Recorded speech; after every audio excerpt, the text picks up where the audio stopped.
You have been lied to your entire life.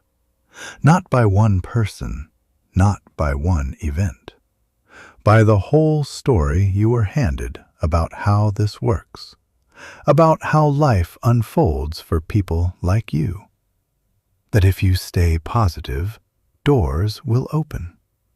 That if you wait long enough, your time will come. That the universe rewards the patient, the hopeful, the ones who believe hard enough. But here you are, and the doors haven't opened, and the time hasn't come. And the belief has started to feel less like a strategy and more like a story you've been telling yourself to avoid the weight of what's actually true. Maybe you lost the job. Maybe the business collapsed after 2 years of everything you had. Maybe the relationship ended in a way that didn't just break your heart, but broke your entire sense of who you were and where you were going.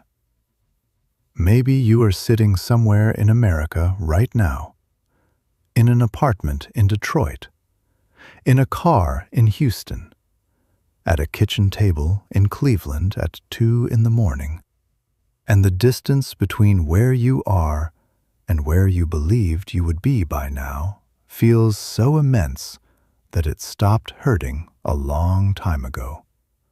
Now it just feels numb.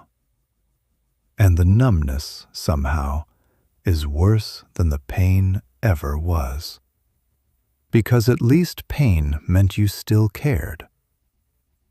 Let me tell you something that no one has said to you clearly enough.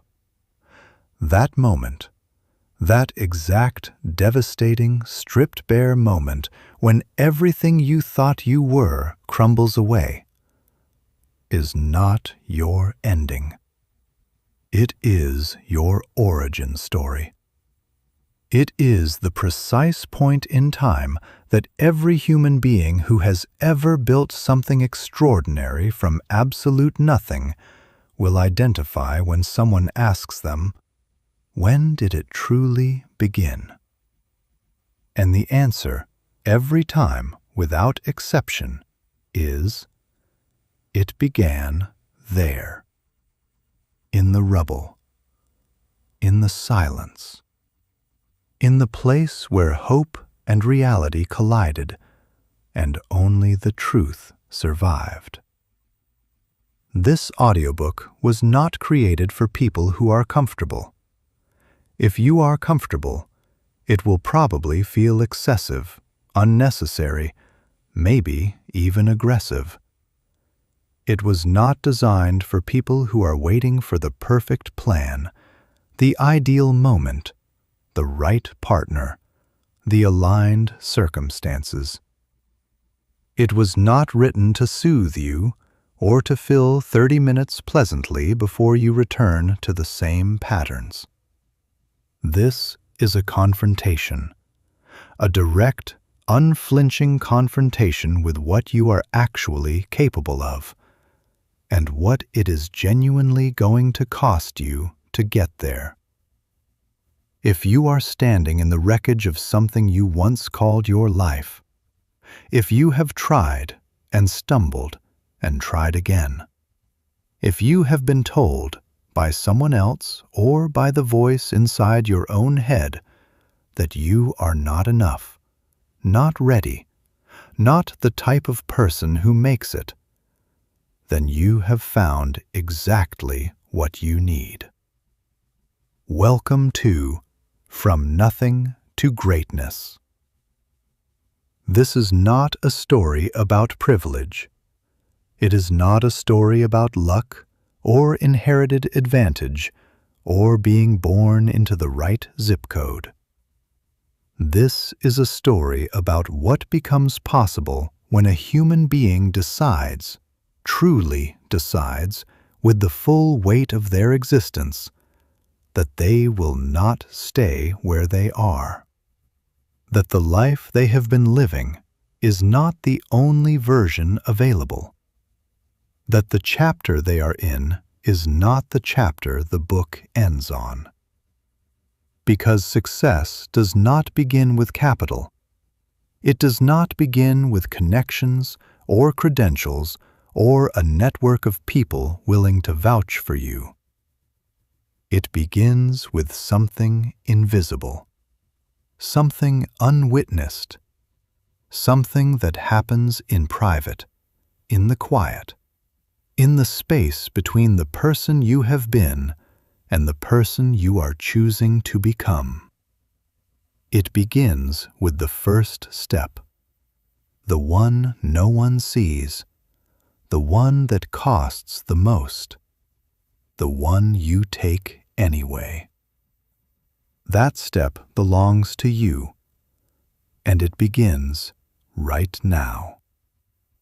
Here is what the bottom actually is, and it is not what most people believe. The bottom is not a conclusion. It is a commencement. You do not fall in order to stay down. You fall because the falling is the only thing powerful enough to clear away everything that was never actually serving you. When everything is stripped away, the pretense, the performance, the carefully maintained image of someone who has it together, what remains is the only version of you that was ever actually real. Not the version you post about, not the version that smiles at dinner parties and says things are going well when they are not. The unfiltered version, the version that sits alone with a single, enormous question. Do I remain here, or do I begin again? Most people choose to remain, not because they want to, not because remaining feels good, but because beginning again requires something that comfort, even broken comfort, never demands. It requires you to release the familiar, and the familiar, even when it is slowly destroying you, has a weight to it that feels like safety. But the ones who begin again, the ones who actually do it, not the ones who talk about doing it while staying exactly where they are, they discover something that cannot be purchased or explained or handed down. They discover that resilience is not a character trait you either have or you don't. It is a capacity that is forged in the precise conditions you are currently experiencing. The way steel becomes what it is only through the fire. The way muscle fiber grows only when it is pushed beyond its comfortable range. Think about Marcus, 34 years old, living in Atlanta, sleeping on an air mattress in a friend's spare room after his small landscaping business collapsed under a debt he hadn't seen coming. No savings, no backup plan, a daughter he was trying to show up for despite the shame of what his life currently looked like.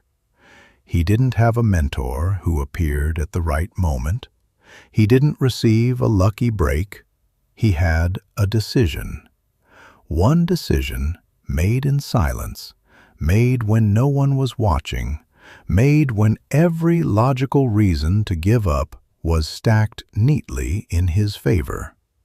And that single decision, not a grand proclamation, just a private, quiet, stubborn refusal to be defeated, became the foundation of everything that followed.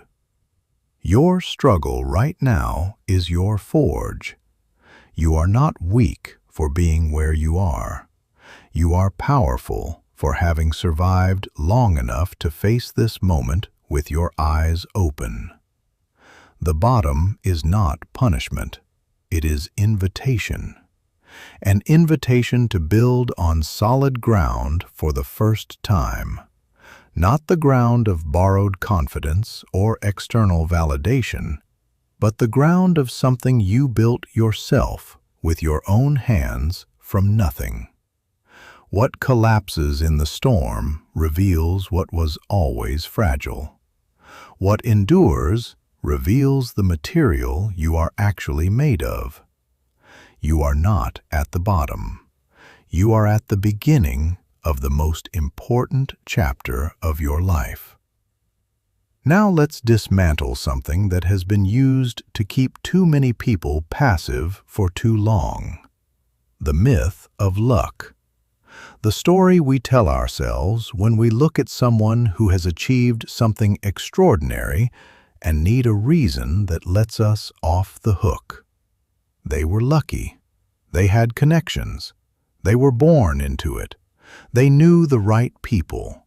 They were in the right place at the right time. And here is the uncomfortable truth about that story. It is not entirely false. Luck exists. Timing matters. Circumstances are not equal, and pretending otherwise would be dishonest. But luck, in every case where it appears to have mattered, was the moment that consistency met opportunity. And the difference between the person who captures that moment and the one who watches it pass is almost never natural talent or fortunate birth. It is preparation. It is momentum. It is the accumulation of effort applied consistently, in private, before anyone was paying attention. The world is not fundamentally unjust. It is indifferent. It does not distribute rewards based on potential. It does not send prizes to people for what they could have done, or almost did, or would have done if circumstances had been slightly different. The world pays dividends on execution, on showing up, on the relentless, unglamorous, largely invisible effort that happens before anyone is watching and after everyone else has gone home. This means something specific and actionable for you.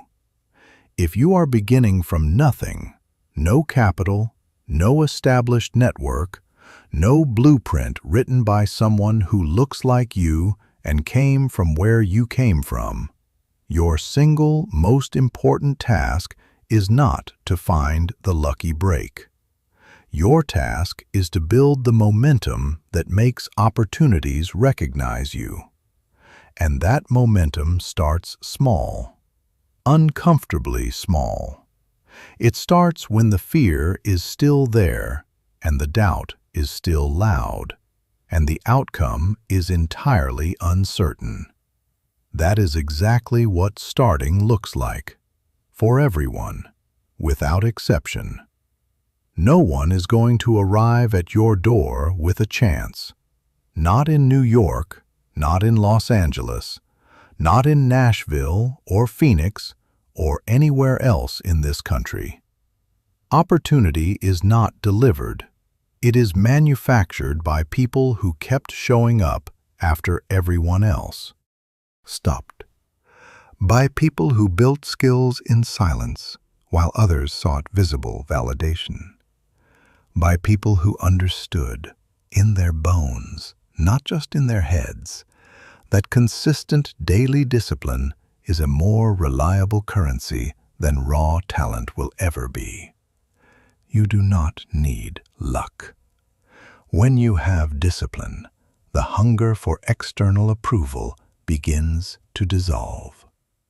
When you have perseverance, the absence of resources becomes a challenge to solve rather than a story to tell.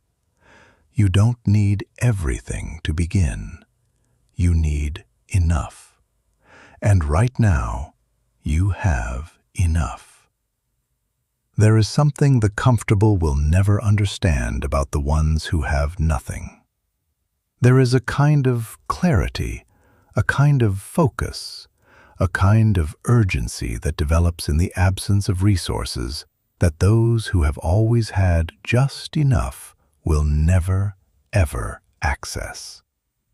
When you cannot afford to waste time, you stop wasting it. Not because you read something inspiring, because the cost of waste is suddenly visible and real. When you cannot lean on a financial cushion, you discover what you are actually capable of generating with ingenuity alone. When the safety net is gone, every choice carries weight. And that weight, that constant clarifying pressure, is what sharpens an ordinary person into something extraordinary. People who start from nothing develop a form of resilience that cannot be purchased or replicated. Because while others are leaning on resources, they are learning to lean on resourcefulness. While others are optimizing for comfort, they are optimizing for growth. That hunger, that internal urgency that doesn't let you rest when you know more is possible, is not your burden. It is your most decisive competitive advantage. Think about Jennifer. Raised in a small town in rural Ohio, she watched her parents work themselves into exhaustion for a stability that never quite arrived. She left for Chicago at 22 with $1,200 and the persistent, unreasonable conviction that she was built for more than what her circumstances suggested. She didn't know anyone in the city. She didn't have a college degree that matched the jobs she was applying for. What she had was the particular hunger that comes from watching people you love work too hard for too little, and deciding, quietly, privately, that the story ends differently for her. She was right, not because she was exceptionally gifted, because she was exceptionally unwilling to stop.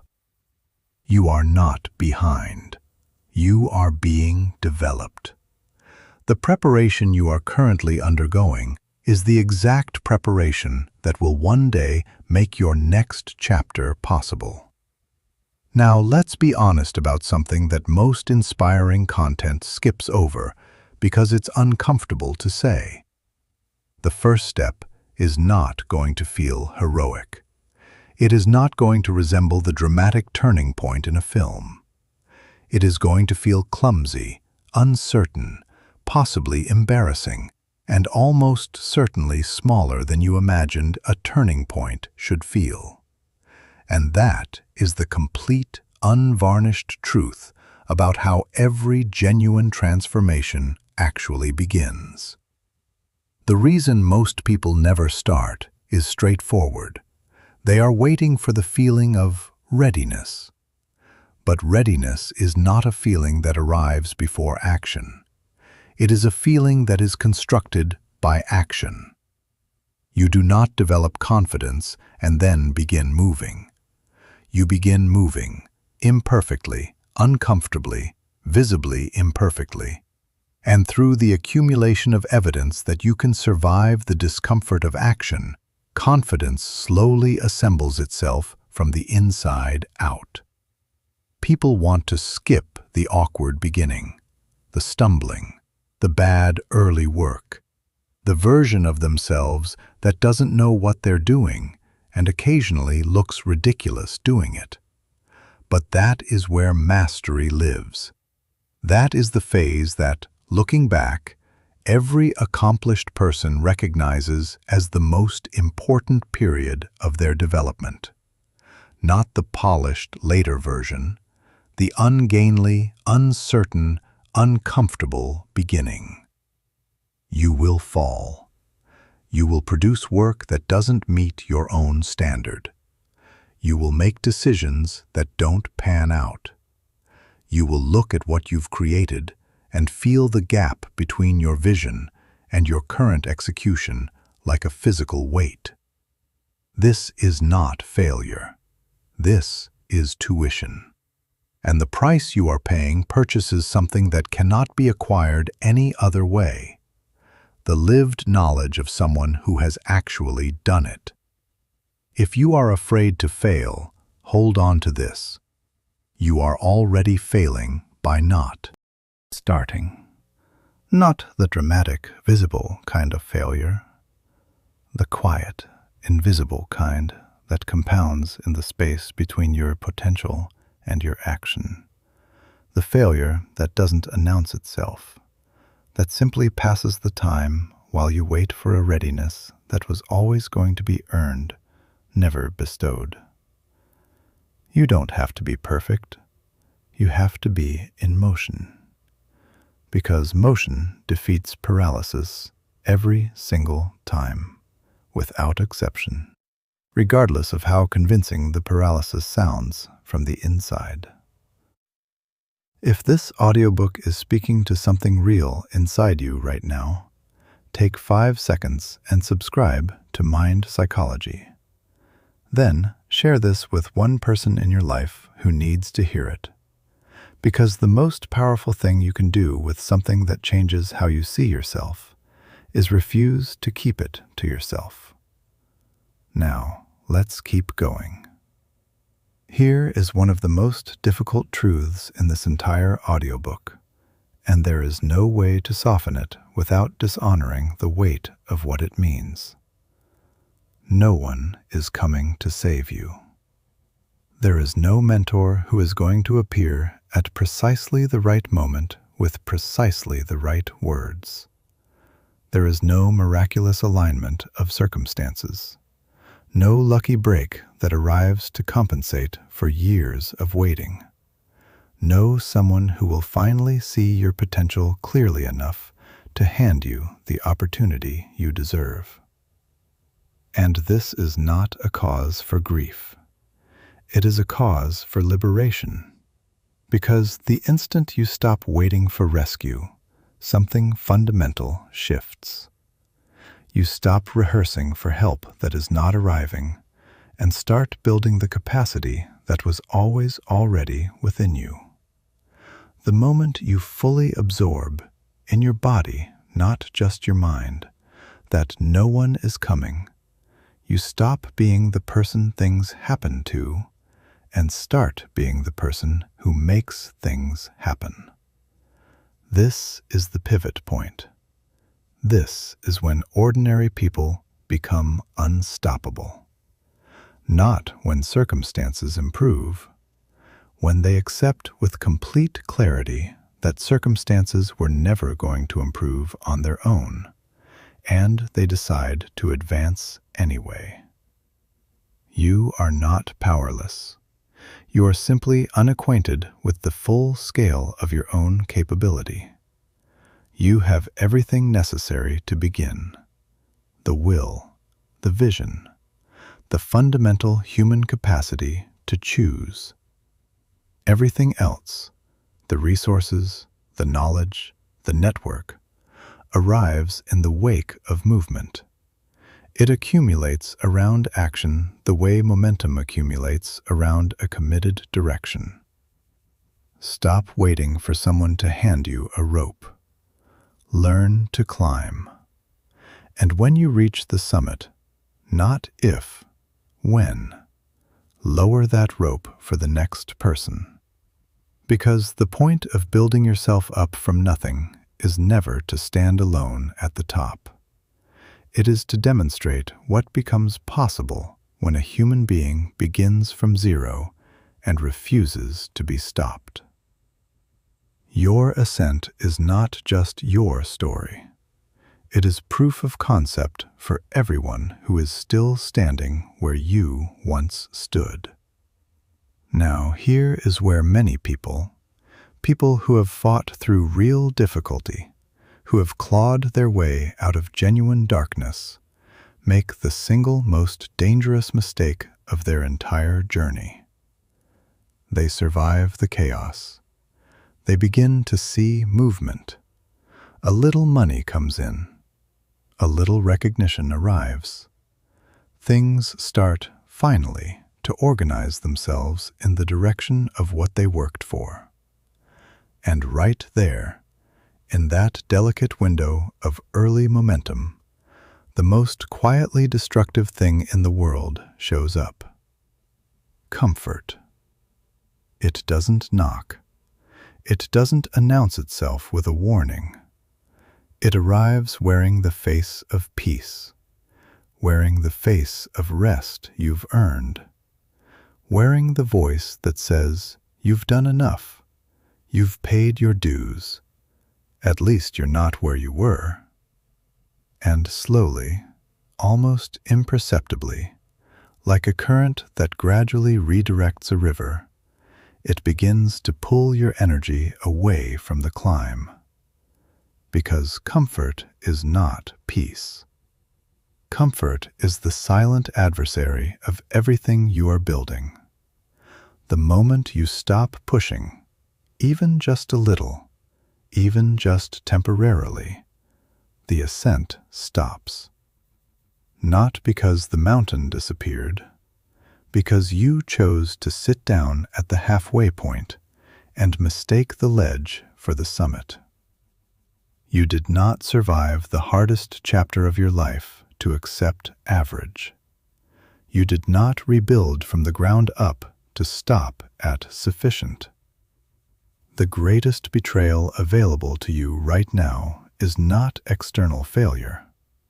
It is allowing the early taste of success to trick you into believing you have arrived when you have only just left the starting line. Stay hungry. Stay humble.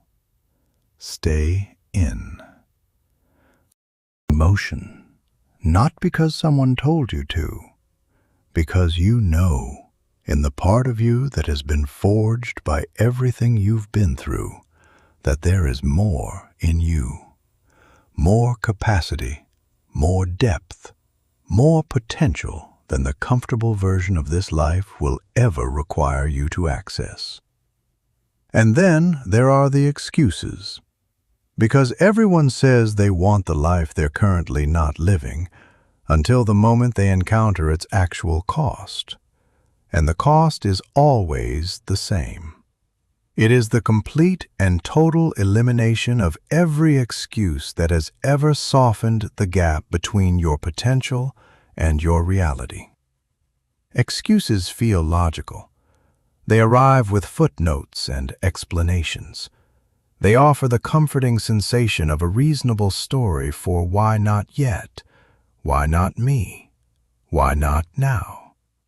But every single time you choose an excuse over effort, you are making a transaction. You are exchanging a fraction of your future for the temporary relief of not being fully responsible for it. Your mind whispers, "I can't do this." And the moment you believe that whisper, your brain stops searching. It shuts down the very mechanism designed to find a path through the problem you just declared impossible. But if instead you plant a single question, what if I actually could? Everything changes. That question, that small, stubborn, interior act of resistance against your own doubt, is the seed from which every genuine transformation in human history has grown. Excuses build walls. The determined build doors. Every day is a choice. Which one are you building today? And here is the thing about excuses that most people miss because they are too close to them to see clearly. Every excuse has a kernel of truth in it. That is precisely what makes it so effective at keeping you still. It is not constructed entirely from fiction. It is built on a real obstacle, a real limitation, a real difficulty, wrapped in a story that transforms an obstacle into a permanent boundary. The circumstance is often real. Your interpretation of what it means is the part you get to choose. You don't know how? There are people who knew less than you, who learned more than you thought possible in a fraction of the time you've been putting this off. You don't have time? There are people managing more obligations than you who have built the skill, started the business, made the change, because they stopped waiting for a 2-hour window and started using the 20-minute ones. You don't have the resources? There are people who started with fewer and built more, because they directed what they had with the precision that comes from necessity. None of this is said to dismiss the weight of your circumstances. It is said to name the only thing that changes them. The shift from excuse to exploration, from "I can't" to "what would it look like if I could," is not a small linguistic adjustment. It is a fundamental change in the direction your mind is pointed. And the direction your mind is pointed determines more than any external factor what becomes possible. Every wall has a door somewhere in it, or it has a window, or it has a crack that, worked at long enough, becomes an opening. The people who find these things are not exceptional in their circumstances. They are exceptional in their refusal to accept the wall as the final word. You have the will. You have the time, more than you are currently using. You have the capacity. What you are being invited to release is the story that says you don't. Start today. Not the version of today that waits for a better tomorrow. This version, right now. The path from where you are to where you are capable of being is not as complicated as the fear makes it seem. It is simple. Not easy. Simple. One honest decision made consistently over time in the direction of the person you are choosing to become. That is the entire equation. Everything else is detail. You have already done the hardest part. You have faced the truth of where you are without flinching from it. Everything from here is forward motion, and forward motion, once started, has a momentum of its own. Failure is not a verdict. This is the most important reframe you will carry forward from this entire audiobook, so let it settle before you move past it. Failure is not a judgment on your worth. It is not evidence that you are not enough, not capable, not the kind of person who gets to have what they're reaching for. Failure is information. It is the most direct, unfiltered feedback system available to you. Every time you fall short of an objective, life is showing you something specific. A gap in your preparation, a blind spot in your strategy, a dimension of the challenge you had not yet fully considered. The problem is that most people are so consumed by the shame of failing that they never extract the data it contains. They replay the moment, they feel the embarrassment, they construct a story about what the failure means about them as a person. And in doing so, they completely miss the lesson. They waste the most expensive tuition available. The people who build extraordinary things from nothing share one visible characteristic. They fail faster. They move into the territory of possible failure earlier, more willingly, with less resistance than people who protect themselves through caution. And they do this not because failure doesn't hurt them. It does. They do it because they understand, in a way that comfortable people never fully access, that every failure contains a piece of information they cannot obtain any other way. Think about Tyler. He launched 3 businesses that didn't work. Each one taught him something the previous one couldn't have. The first showed him he didn't understand his customer. The second showed him he didn't understand his numbers. The third showed him he didn't understand his own psychology under pressure. By the time the 4th business came together, Tyler wasn't lucky. He was educated in the specific way that only the school of sustained failure provides. If something didn't work, ask why.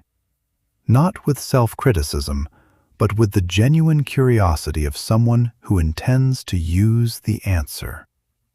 If something worked, understand why with the same rigor, so you can reproduce it intentionally rather than accidentally.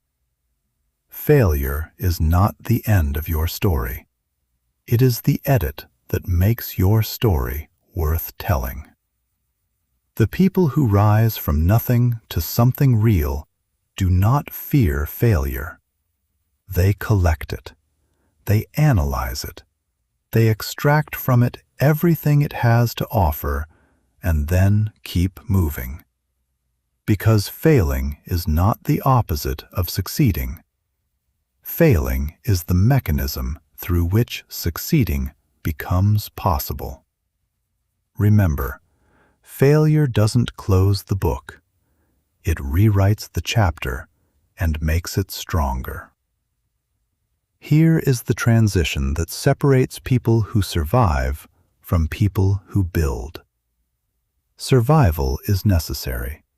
There are seasons in every transformation where survival is the entire mission, where simply getting through the day, staying functional, maintaining the capacity to try again tomorrow, is the full and complete achievement.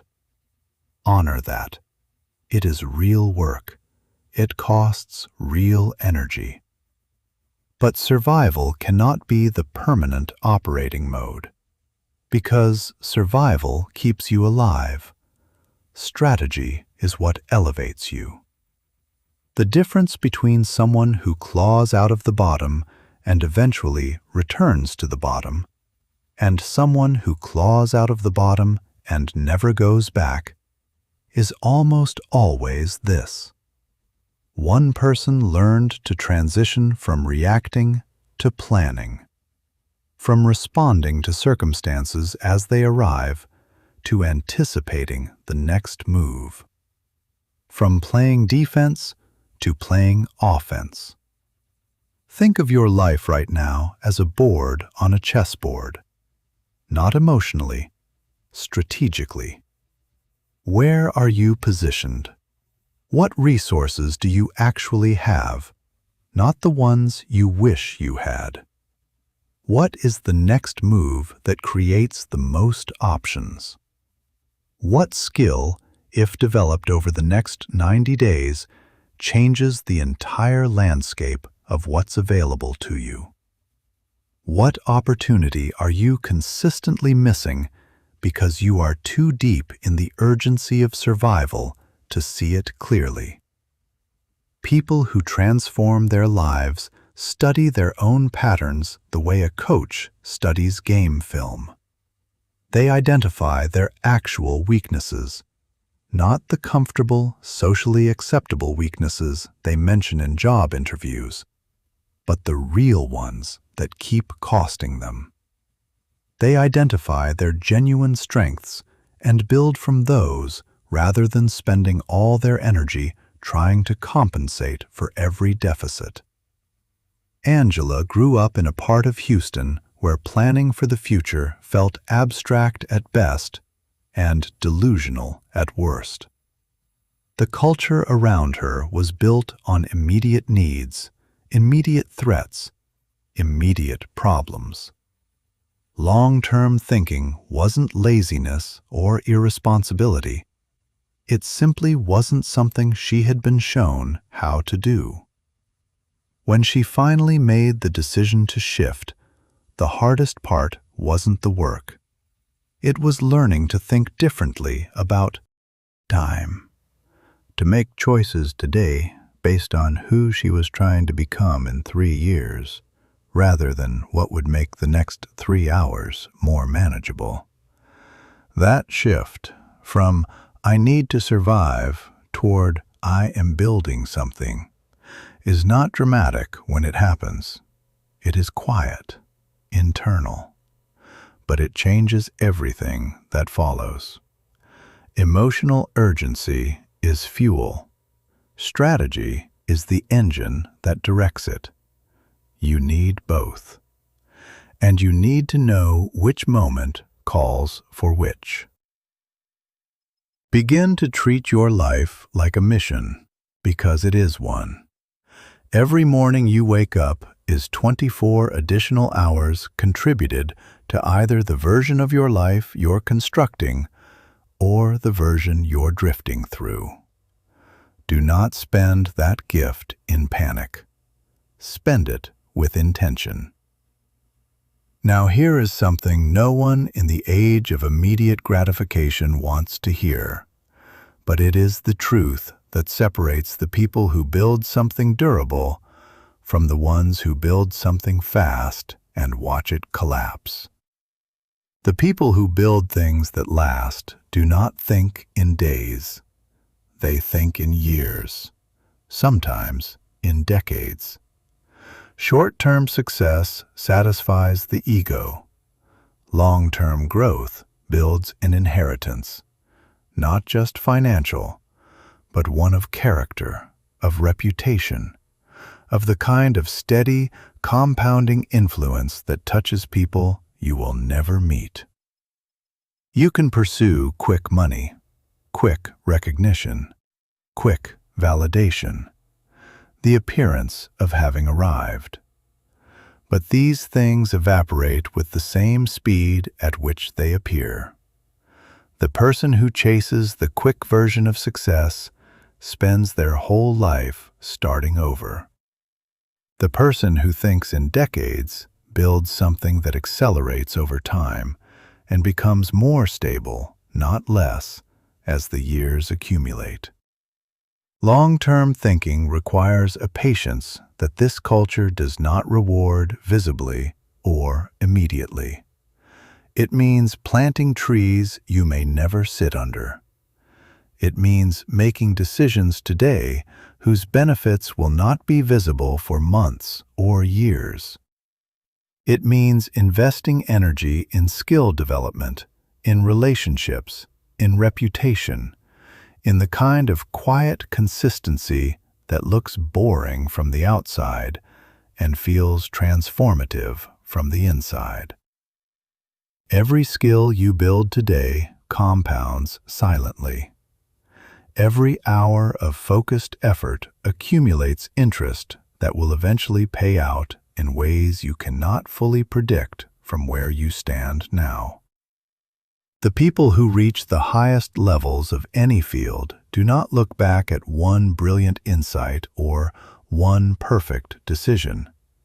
They look back at 10,000 repetitions of showing up when it would have been easier not to. Slow down. Stop chasing the appearance of success and start building the substance of it. Begin constructing things today that will matter in 10 years. Your future self is watching. Make choices they will thank you for. There is a part of the ascent that no one talks about in the highlight reels and the success stories. The part that happens in the silence. The part that is genuinely, profoundly lonely.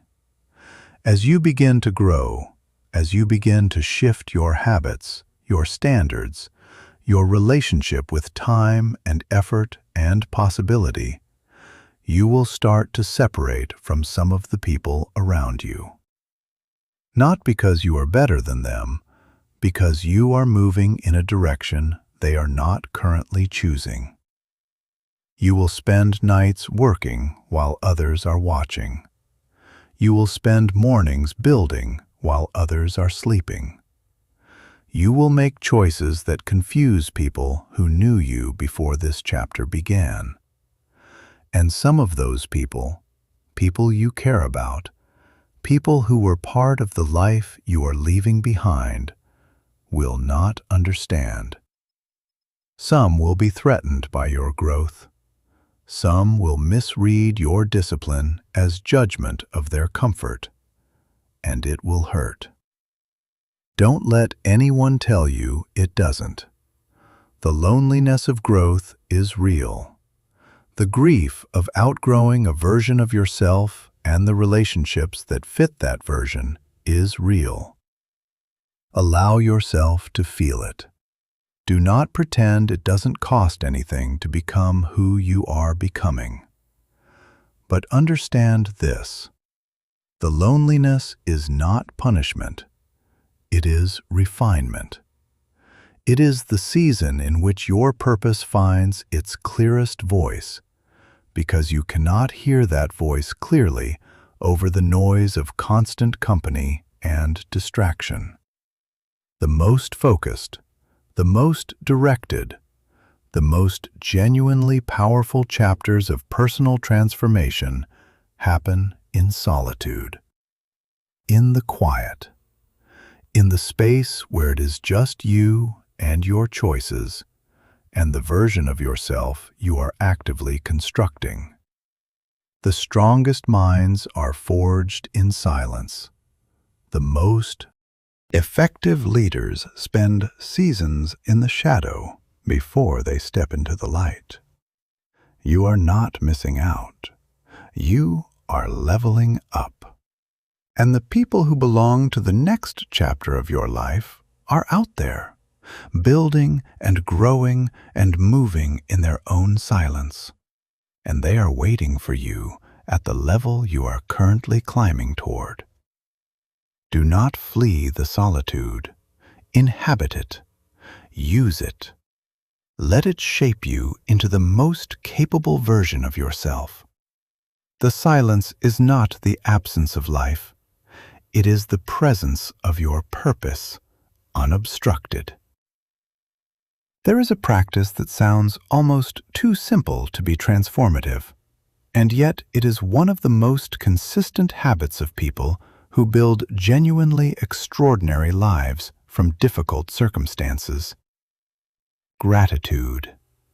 Not the performative kind, not the affirmation you write in a journal without believing. Genuine, deliberate, daily attention to what remains, and the recognition that from what remains, everything can still be built. When you are starting from nothing, the mind naturally orients toward absence, toward what is missing, what was lost, what others have that you don't. This orientation feels logical. It feels like appropriate response to difficult circumstances. But it is also, functionally, a drain on the very cognitive and emotional resources you need to change those circumstances. Gratitude redirects attention. Not in a way that denies the difficulty. You are not pretending the struggle isn't real. But in a way that expands your peripheral vision to include the assets, the lessons, the relationships, the small moments of progress that exist alongside the hardship. And from that expanded view, your capacity for action increases. Be grateful for the rejections. They showed you your resilience. Be grateful for the delays. They built your discipline. Be grateful for the losses. They clarified your values. Be grateful for the people who left. They made space for the growth that their presence would have slowed. Kevin had been passed over for promotion 3 times at the manufacturing plant in Lansing, where he'd worked for 6 years. Each time, he watched a younger, better-connected colleague advance, while he remained. The natural response, the one everyone around him modeled, was resentment. And for a while, he felt it. But at some point, a subtle but important shift happened.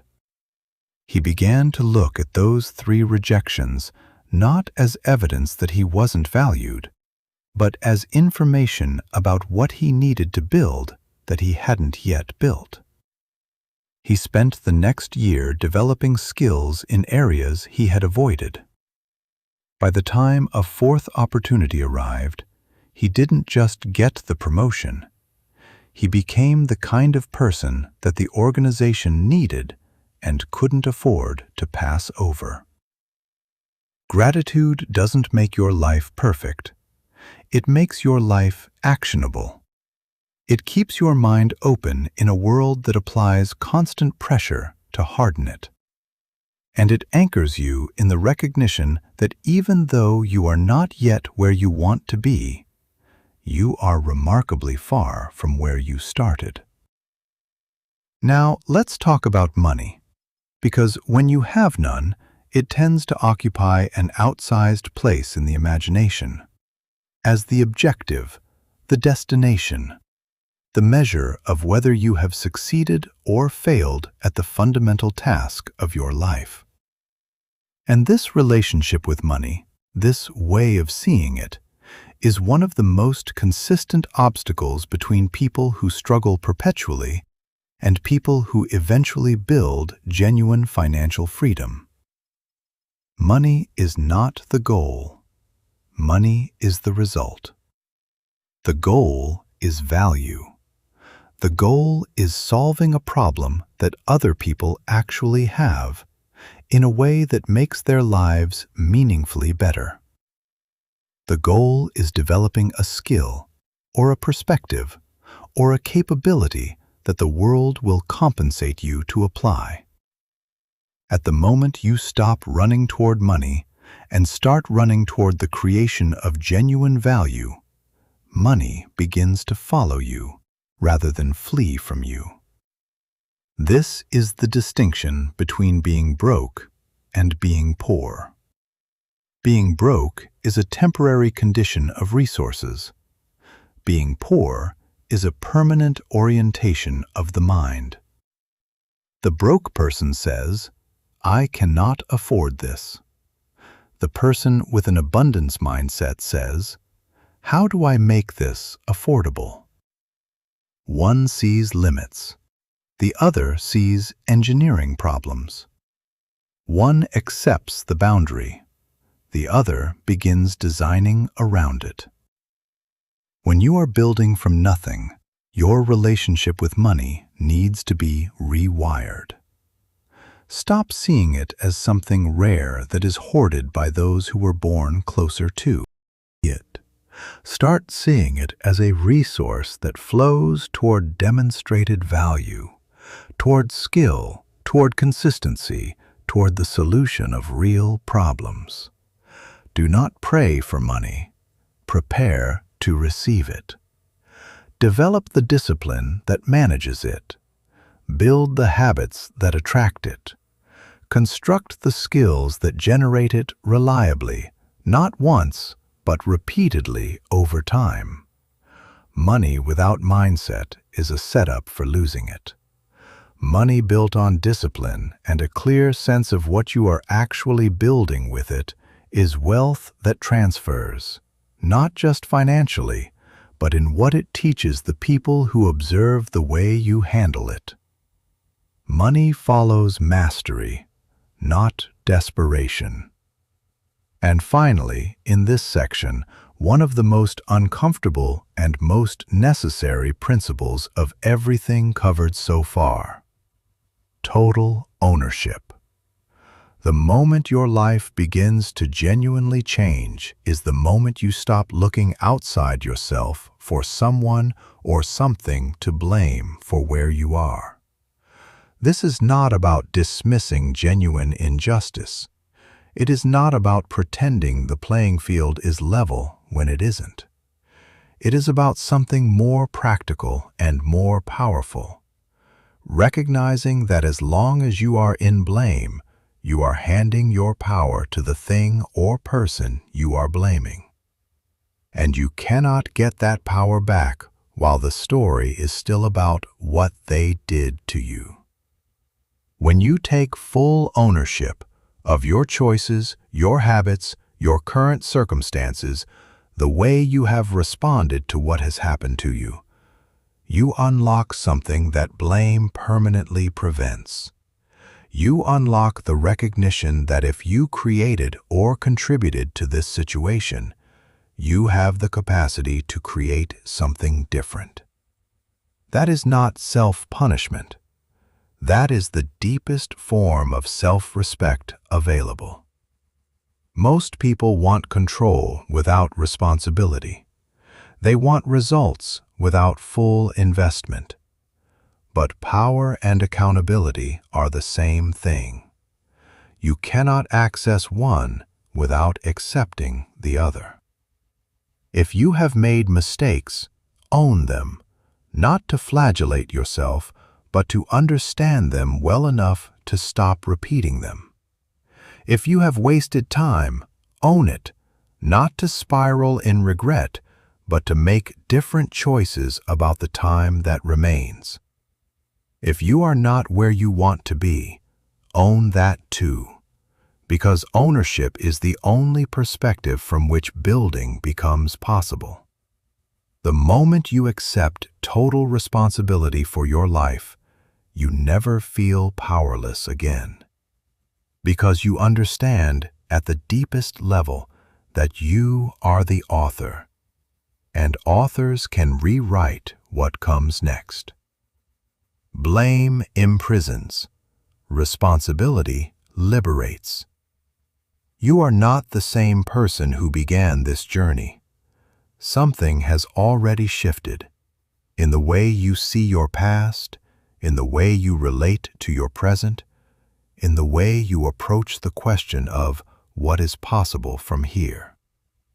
The next section of this audiobook goes deeper into the practices and the thinking patterns and the long-game principles that sustain growth not just when the motivation is high and the momentum is visible, but in the quiet middle, in the ordinary days where nothing dramatic is happening and the work simply has to get done.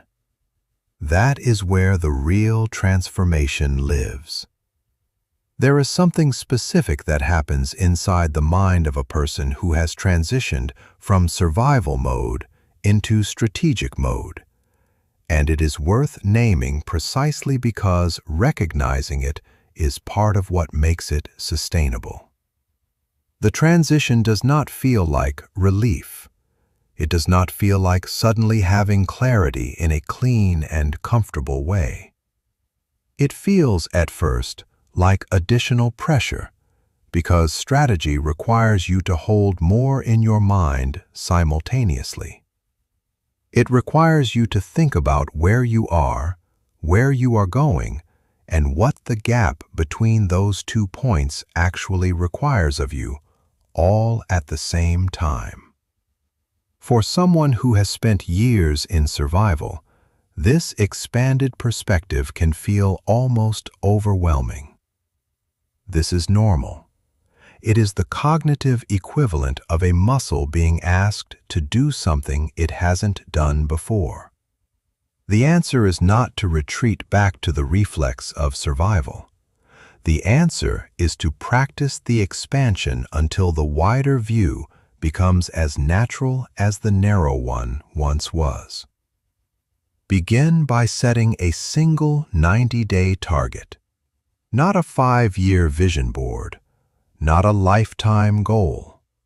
One clear, specific, actionable outcome that you are going to build toward for the next 3 months. Something concrete enough that in 90 days you will be able to look at it and know, without ambiguity, whether you achieved it. Then work backward from that target to the daily habits that make it inevitable. What do you do on Monday? What do you do on Tuesday? What is the specific, repeated behavior that compounds into the outcome you've identified? This is strategy made operational, not an idea, a practice. One that you refine as you learn more about what works and what doesn't. Always staying close enough to the ground to adjust, but always keeping enough altitude to see the direction you're moving in.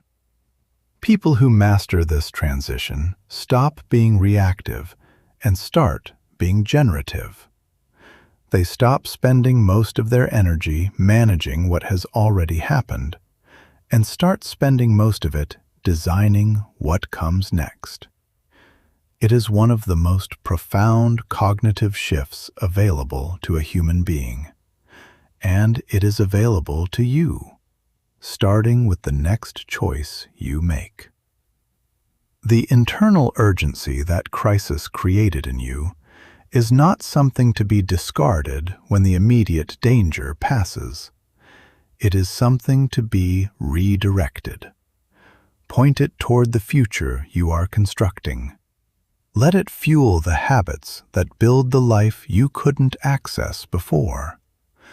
Let the fire that the struggle lit inside you illuminate the path forward rather than burn down what you are building. You are no longer just surviving. You are planning, and that changes everything. It is worth spending a moment on what gratitude actually does at a neurological level, because the science here is as compelling as the philosophy. When you deliberately direct your attention toward what is working, toward what remains, toward the progress that exists alongside the difficulty, you are not engaging in denial. You are engaging in a practice that has been consistently shown to regulate the stress response, increase cognitive flexibility, and, perhaps most importantly for someone building from a difficult position, expand what psychologists call the window of tolerance, the range of experience within which you can function effectively, make clear decisions, and access creative problem-solving.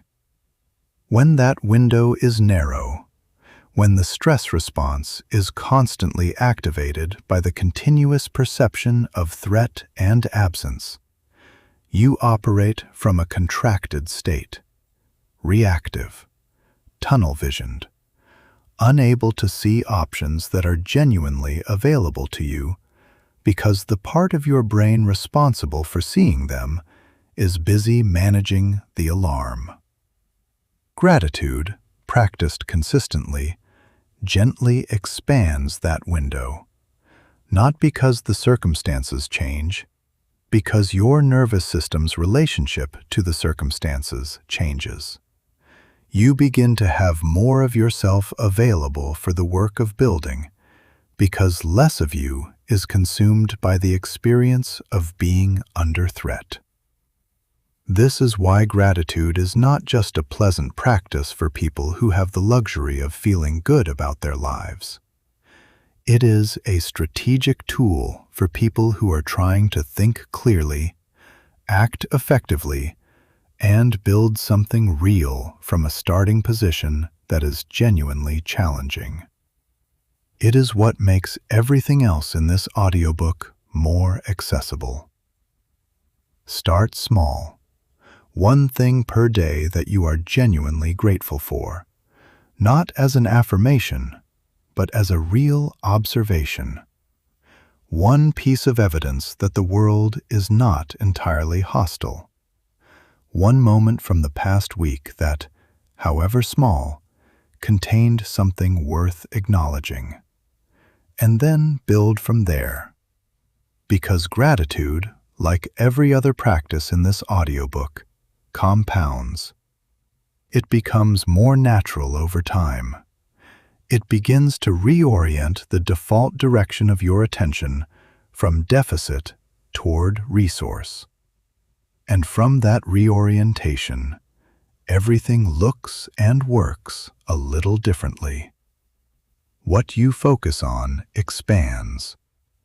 Make a habit of focusing on what is working, what is growing, and what remains. And watch what becomes available from that foundation. And a final note on ownership that is important enough to stand alone. The moment you take full responsibility for your life, not performatively, not as a concession, but as a genuine act of self-respect, you will likely feel a brief wave of something uncomfortable, a kind of exposure, because ownership removes the buffer of blame, And without that buffer, the distance between where you are and where you want to be feels entirely yours to close. That is both the weight and the gift of it. The weight is that there is no one else to point to. The gift is that there is no one else's permission you need. You are the deciding factor, not the economy, not the family you came from, not the opportunities that didn't arrive. You. And that realization, fully absorbed, is the most liberating thing a human being can experience. Take it, own it completely, and build from it.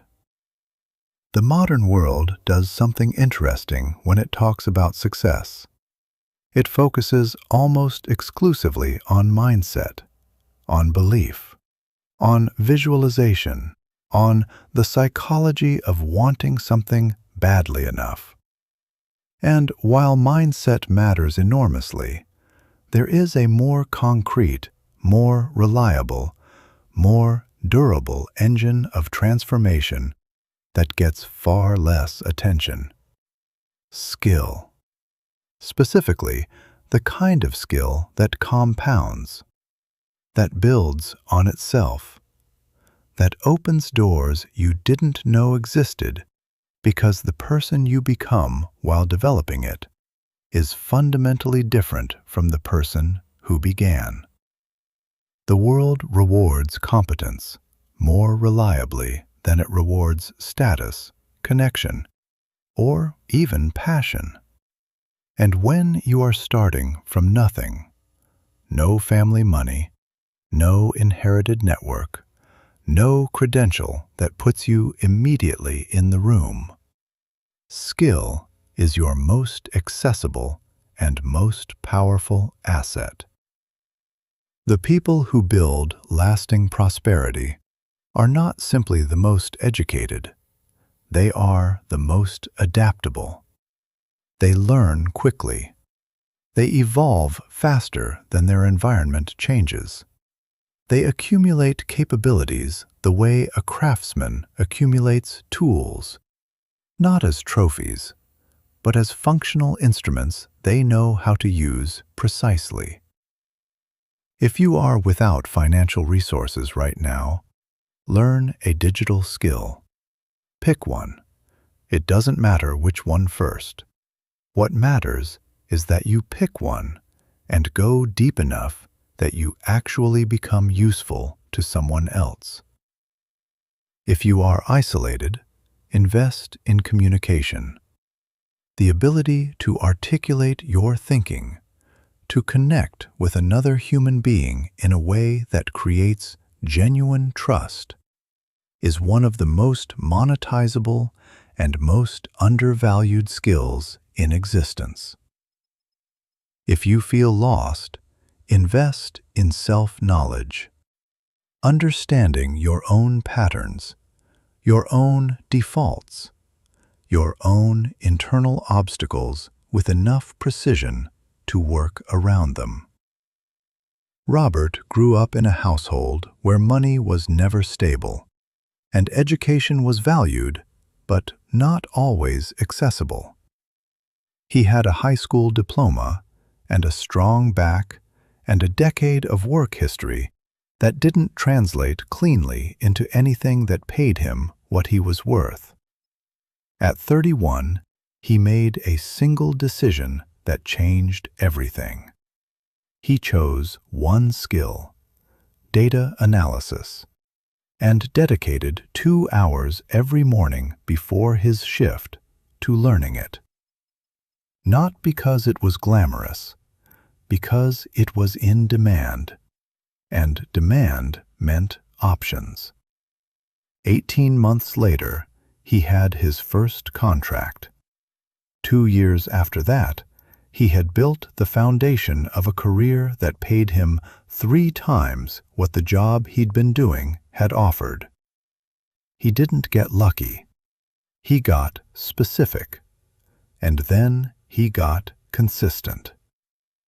Every hour you spend developing a real skill compounds like interest. The knowledge you build this year creates the platform for the knowledge you'll build next year, which creates a capability in year 3 that you couldn't have predicted from year 1. This is the mathematics of investment applied to human development, and it is available to every person, regardless of their starting point. When you build skills, you build freedom.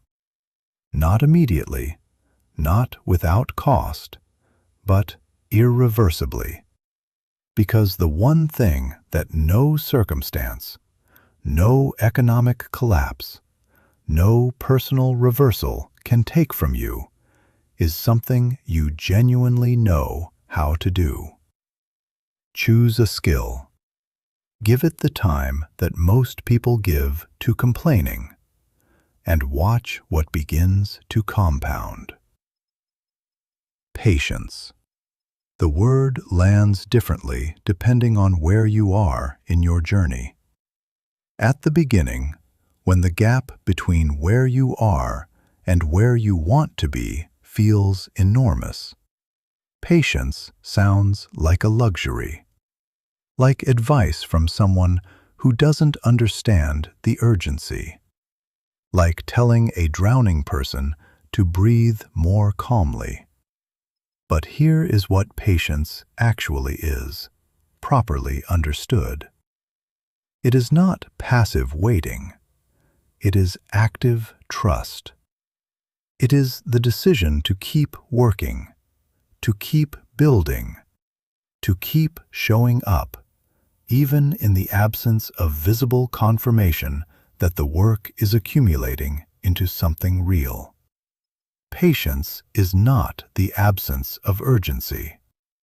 It is the ability to direct your urgency toward the process, rather than spending it in anxiety about outcomes you cannot control from where you currently stand.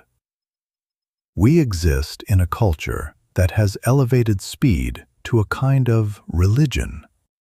Fast money, fast results, fast validation. The idea that if something hasn't produced visible results within a short time frame, the strategy must be wrong, or the effort must be insufficient. And this cultural pressure destroys more potential than almost any external obstacle, because real growth takes time. Not because the universe is being cruel, but because depth requires duration. The skill that actually changes your life is not acquired in a weekend. The character that actually sustains your success is not built in a month. The reputation that actually opens the rooms you need to enter is not established in a season. These things accumulate slowly, quietly, largely invisibly, and then they reveal themselves suddenly in a way that looks to outside observers like overnight success. Every apparent overnight success was actually 1,000 invisible nights of work that no one was watching. The musician who explodes in the public eye spent 10 years playing empty rooms. The entrepreneur who sells their company for 8 figures spent a decade building what everyone around them called a hobby. The athlete who makes the national stage spent their adolescence doing the repetitions that no one saw, for an outcome that was not guaranteed. When you begin to love the weight of the daily work, the ordinary repetition of showing up, doing the next right thing, not because the outcome is visible, but because you have decided who you are, you become something that almost nothing can stop. Because the people who succeed in the long run are not the ones who feel the most motivated. They are the ones who keep working when the motivation is absent. They are the ones who show up on Tuesday morning when there is no energy and no obvious reason to continue, and they do the work anyway. Your moment is coming. Keep building while you wait for it. The patience is not a delay. It is the training ground. Here is a truth about failure that is different from what was covered earlier, and it is important enough to deserve its own space. The most dangerous mistake you can make after failing is stopping. Not because stopping means you never try again. Many people stop and then eventually return. But because the moment of stopping is also, almost always, the moment when the lesson crystallizes most clearly. And if you step away at that moment, you step away from the specific insight that the failure was trying to deliver. The hesitation that follows failure is not your enemy in the way failure itself sometimes feels like an enemy. The hesitation is the pause before understanding. But if the pause extends into permanent retreat, the understanding never arrives, and you end up carrying the cost of the failure without receiving the benefit of what it was trying to teach. Every time you get back up, you demonstrate to the world, and more importantly, to yourself, that you are not a person who can be permanently broken by a temporary setback. You are a person who absorbs impact and continues moving. And over time, that self-knowledge becomes one of the most powerful resources you possess. Because when the next difficult moment arrives, and it will, you already know from lived experience that you are the kind of person who keeps going. There is no shame in falling. There is only the question of whether you stay down. And the answer to that question, repeated consistently over time, is the entire difference between the life you are living and the life you are building toward. Use failure as information. Let it sharpen your focus and quiet your ego. Let it teach you the things that only direct contact with difficulty can teach. And let it deepen your will, not in the abstract motivational sense, but in the specific functional sense of a person who has been tested and has not broken. The price of mastery is paid in the currency of failure endured and learned from. Pay it willingly. There comes a point in the arc of every genuine transformation where the focus shifts, where the question changes from "How do I survive this?" to "How do I use what I've built to serve someone else?" And this shift is not a distraction from your own development. It is the highest expression of it. Because the ceiling of what you can build for yourself alone is far lower than the ceiling of what you can build when your growth becomes part of something larger than your own circumstances. When your skill serves a community, when your story becomes a source of direction for someone who is exactly where you used to be. When the hard-earned wisdom you carry becomes a resource that genuinely changes another person's trajectory. Lisa had been through a bankruptcy at 38 that cost her her business, her home, and much of her sense of identity. 5 years later, she had rebuilt, not just financially, but in every dimension that mattered. And at some point, she made a decision that accelerated her growth in ways she hadn't anticipated. She started mentoring other women who were in the financial collapse she had navigated. Not because she had it all figured out, because she remembered vividly what it felt like to have no one to call who had been through it. The act of articulating what she had learned deepened her own understanding of it. The act of serving someone else's growth strengthened her own. The relationships that came from that choice opened professional doors she couldn't have manufactured through any other means. Your pain is not supposed to disappear with you. Your lessons are not supposed to stay private. Every scar you carry is a map that someone else needs. Every hard thing you navigated is a path that someone behind you is still trying to find.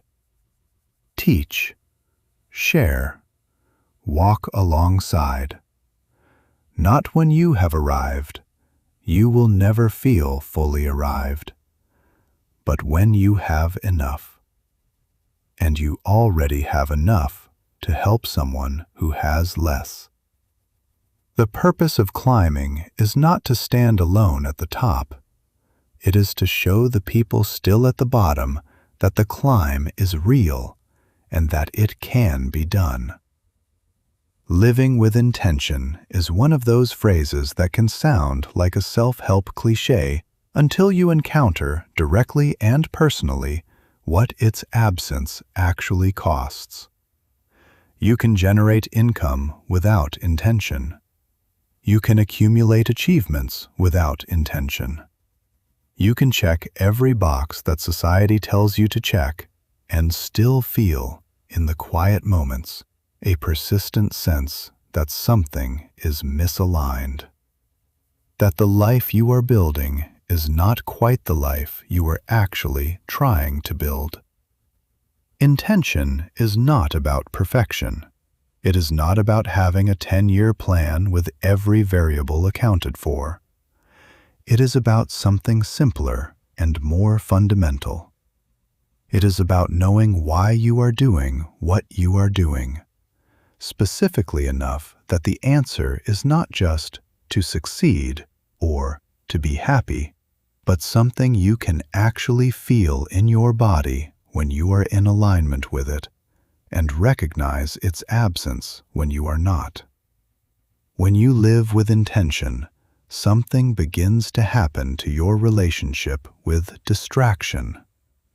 The things that used to pull your attention, the comparison to other people's apparent progress, the compulsive checking for validation, the consumption of content that entertains without building, these begin to lose their grip.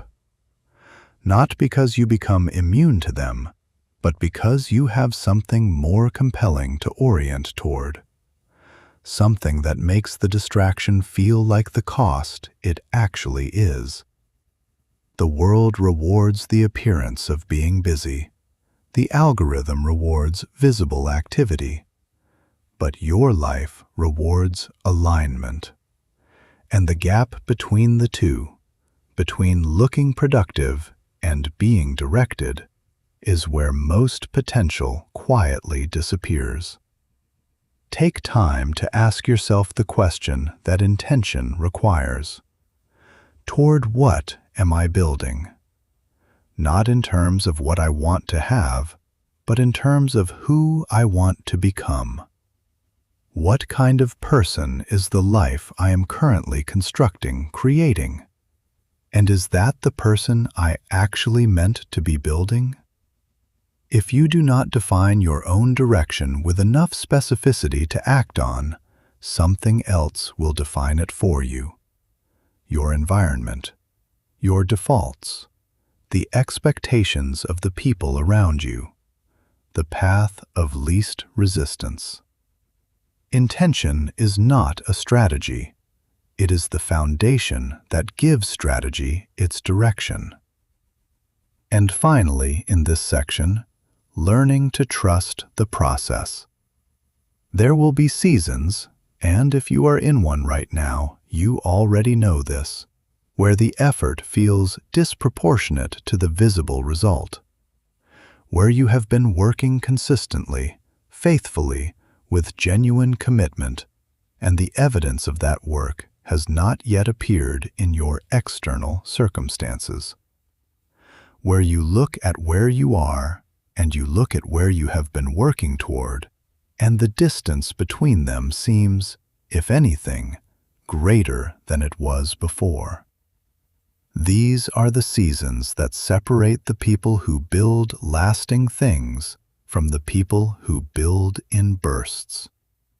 Because the people who build lasting things have developed the capacity to trust the process in the absence of proof. To believe, not blindly, but based on the internal evidence of their own consistency, that the work is accumulating even when it is not yet visible. The seed underground does not understand the storm that is burying it deeper into the soil. But the storm is not destroying it. The storm is creating the conditions for the eruption that is coming. Every difficult season you are currently navigating is doing the same thing. It is not proof that the direction is wrong. It is the necessary pressure that is preparing you for the weight of what is ahead. Trust the process means something specific. It means continuing to make the daily choices that align with your direction, even on the days when the direction seems invisible. It means honoring the commitment you made to yourself when you had the most clarity, even on the days when that clarity has temporarily fogged over. It means choosing to believe, based on the logic of how growth actually works, that the investment you are making in yourself right now is building something that will reveal itself in its own time. Progress does not announce itself as it accumulates. It announces itself suddenly, all at once, in a way that looks to observers like a sudden shift, but is actually the visible expression of a long, invisible preparation. You are not behind. You are not stalled. You are being aligned. The process is never comfortable, but it is always preparing you. There is a distinction worth drawing carefully between patience as passivity and patience as a form of active faith. Passive patience says, "I am waiting for something outside me to change." Active patience says, "I am doing the work every day without the guarantee of immediate confirmation, because I have decided that the work itself is the right response to where I am and where I want to go."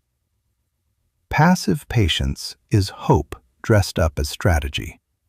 Active patience is discipline dressed up as stillness. The world will not always confirm your effort in real time. Most of the time, the most important work you do goes unacknowledged for months, sometimes years. The habits you build in private. The character you develop in solitude. The skill you are refining in the early morning hours before anyone else is awake. None of this announces itself loudly, but all of it accumulates. And the person who can sustain the work without the announcement is the person who eventually produces something the world cannot ignore. Michael had spent 3 years building an online presence in a space that seemed, to everyone who knew him, completely saturated. His friends told him the market was too crowded. His family suggested he find something more stable. Every metric for the first 18 months suggested they might be right. And then something happened in month 22 that he did not plan and could not have predicted. A single video reached the right person at the right moment and set off a compounding chain of exposure that, within 6 months, completely transformed the scale of what he was building. To outside observers, it looked sudden. To Michael, it looked like the inevitable result of everything he had done when no one was watching. Your moment of visible breakthrough is being assembled right now in the invisible accumulation of your daily effort. Every day you continue is a day closer to the moment when what you have built becomes undeniable. When you are in service, when you shift from building for yourself to building in a way that genuinely helps other people, your own growth accelerates in ways that are difficult to predict from the outside and unmistakable from the inside. There is something about the act of genuine contribution that sharpens your thinking, deepens your commitment, and connects you to a larger purpose that makes the ordinary days feel less ordinary. The people who sustain extraordinary effort over long periods of time almost universally share one characteristic. Their work is connected to something beyond their own advancement. Not entirely. Ambition and self-interest are legitimate parts of what drives people, and there is no reason to pretend otherwise. But there is a larger context, a belief that what they are building matters to people other than themselves, that the growth they are pursuing will eventually flow outward and create conditions for others to grow. This is not idealism. It is practical psychology. The human brain is wired to sustain effort more effectively when that effort is connected to something meaningful. Meaning is what converts the hard days from reasons to stop into reasons to continue. And meaning, almost by definition, requires a context larger than yourself. Find yours, not as an abstract philosophical exercise, but as a daily anchor. Why does what you are building matter to anyone other than you? Whose life is better because of what you are doing? Who is watching you succeed from a distance and gaining permission to believe that they can too? Those people are your responsibility. Not in a way that creates guilt, in a way that creates purpose. And purpose, properly understood, is the most reliable fuel there is. Living with intention requires a kind of courage that is different from the courage required by physical challenges. It is the courage to be clear, to say with specificity what you are building and why in a culture that rewards ambiguity, because ambiguity protects you from the accountability of a clearly stated commitment. If you never say precisely what you are going for, you can never be held to account for not having gotten there. The vagueness is the protection, but the vagueness is also the prison. Because the person who knows exactly what they are building, who can describe it, who measures their daily choices against it, who can feel the alignment or misalignment in their body before their rational mind has finished processing, that person has a navigational tool available to them that vague aspiration never provides. They can look at any given choice and ask a single clarifying question. Does this bring me closer to the person I am building or further away? That question, asked honestly and consistently, simplifies decision-making in a way that no productivity system, no time management framework, and no external accountability structure can replicate. It is the internal compass that, once calibrated, never requires calibration from someone else. And trusting the process, The final principle of this section is what allows you to act on your intention even on the days when the compass feels cloudy, when the direction isn't clear, when the progress isn't visible, when the voice of doubt is louder than the voice of conviction. Trust is not the same as certainty. Certainty is not available, not to you, not to anyone who is genuinely building something new. The future is not a fact, it is a direction.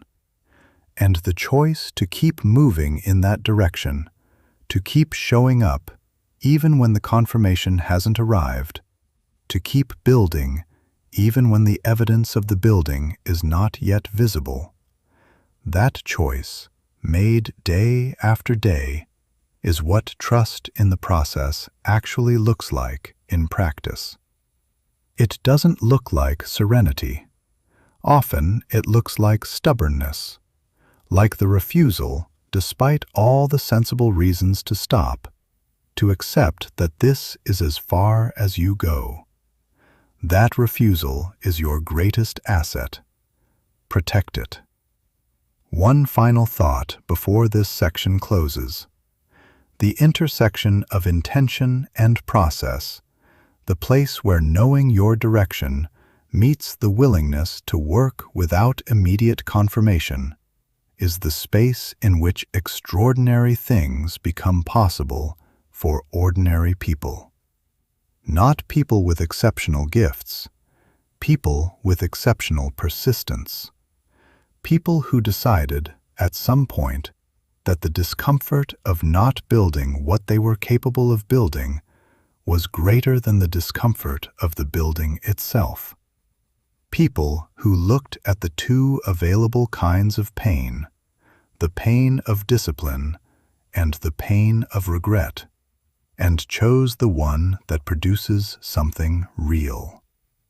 You are in that intersection right now. The direction is yours to define. The process is yours to trust. The choice to continue, made one day at a time, belongs entirely to you. Make it. Every single day that you show up, even imperfectly, even incompletely, even when the effort feels insufficient relative to the distance remaining, you are proving something essential. Not to anyone watching, to yourself. That you are the kind of person who continues. And that proof, accumulated across time, is what eventually becomes the identity that makes everything else possible.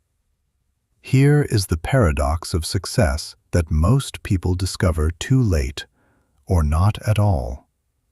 The higher you climb, the more important humility becomes. Not as a performance, not as the strategic modesty that well-advised public figures deploy in interviews, as a genuine operational orientation toward your own accomplishments and their relationship to everything that made them possible.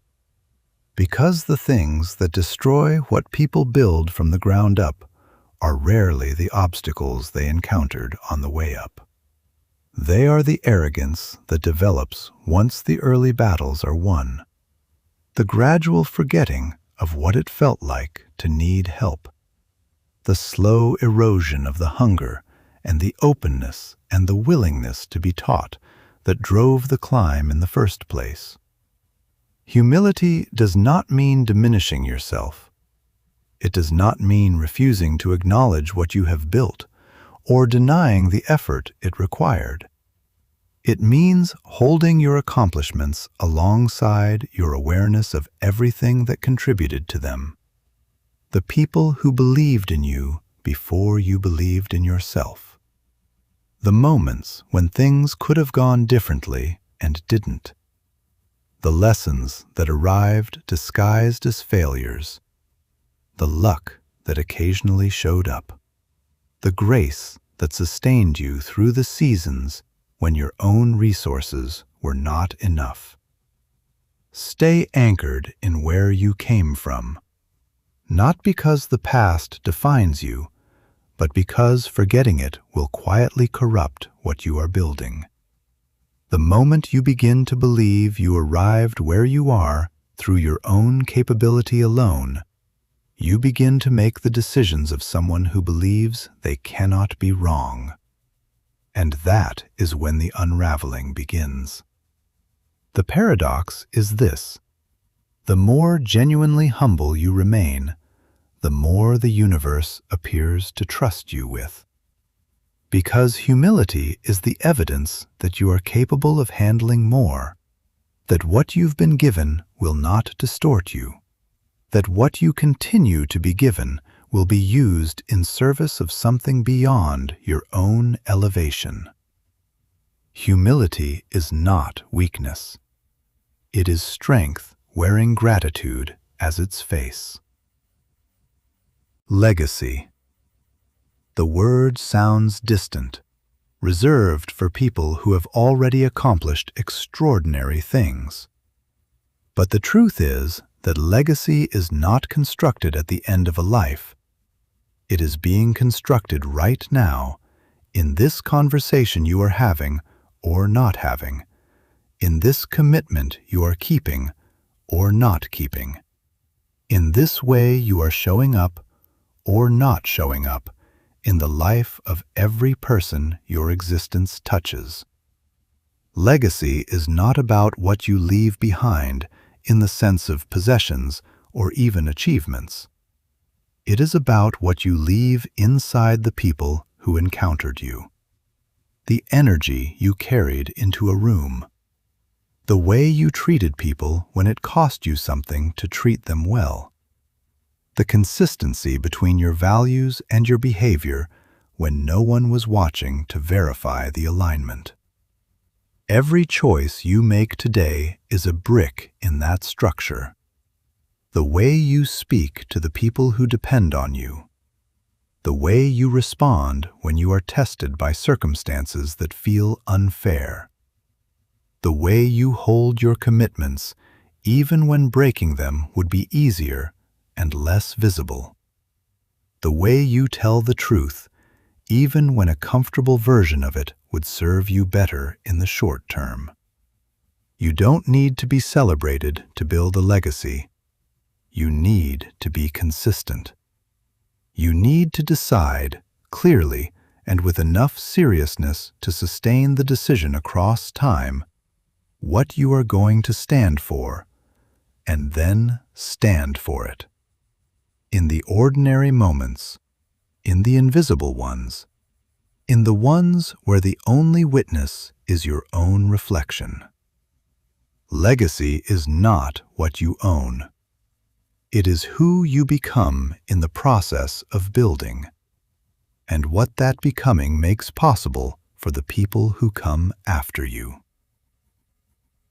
There is a particular kind of wisdom that only becomes available when you stop insisting that your life should have unfolded the way you planned it.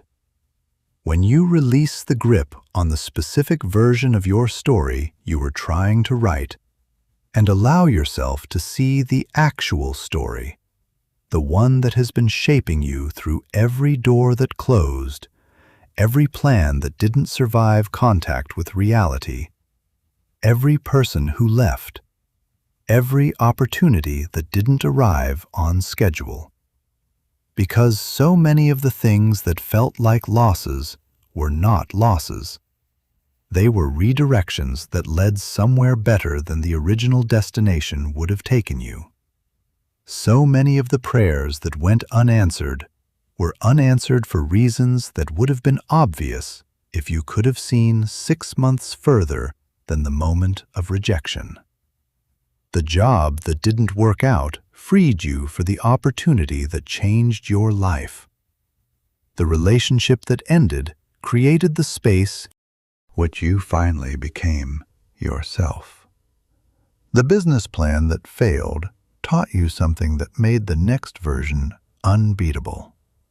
The year that felt completely wasted was actually the year you developed the patience, the perspective, and the resilience that everything else you've built since then has rested on. These are not comforting stories you tell yourself to soften the pain. They are genuine patterns in how growth works, how the path that looked like a detour turned out to be the route, how the delay turned out to be the protection, how the no that devastated you turned out to be the thing that redirected you toward the yes that mattered. This doesn't mean everything happens for a reason in some predetermined, cosmically arranged sense. It means that the human being who decides to find meaning in every experience, not as a performance of positivity, but as a genuine commitment to extracting the lesson, is a fundamentally more capable person than one who is perpetually at war with how things turned out. You are not losing. You are being repositioned. Not every closed door is a refusal. Some of them are protection from where that road would have taken you. And some of them are simply the wall you needed to push against hard enough to discover that you had the strength to build your own door. Let go of what didn't work. Stay open to what is arriving. Trust that the version of your story being written right now, even if it doesn't match the version you planned, is being written with more precision than you currently have the perspective to appreciate. You have built a life from nothing. That sentence deserves to sit for a moment before you move past it. From nothing. From the absence of resources, the absence of certainty, the absence of anyone guaranteeing that this would work. You built something real. You transformed the raw materials of difficulty into the architecture of a life that did not exist before you decided to construct it. You turned pain into direction, failure into foundation, doubt into the specific kind of self-knowledge that only comes from pushing through it. And now, here is the final arc of this journey. Not the arc that ends at a destination, because the destination is not the point and never was, but the arc that returns you to yourself, the arc that every genuine hero's journey eventually completes, the arc that begins in the wreckage, travels through the building, and ends not at the summit, but at the recognition of who you have become in the process of climbing. You started this journey as someone who had lost, or never quite found, the full belief that you were capable of the life you imagined. And you have moved through everything this audiobook has laid before you toward something different. Not the certainty that everything will work out perfectly, but the understanding, deep and earned and yours alone, that you can handle what doesn't work out, that you can absorb impact and continue moving, that the life you are building is being built by someone who has already proven, in real time, that they can be knocked down and choose to rise. That is the hero's return, not arriving at a place where nothing is hard anymore, returning to the same circumstances, the same world, the same challenges, the same uncertain landscape, but as a fundamentally different version of yourself.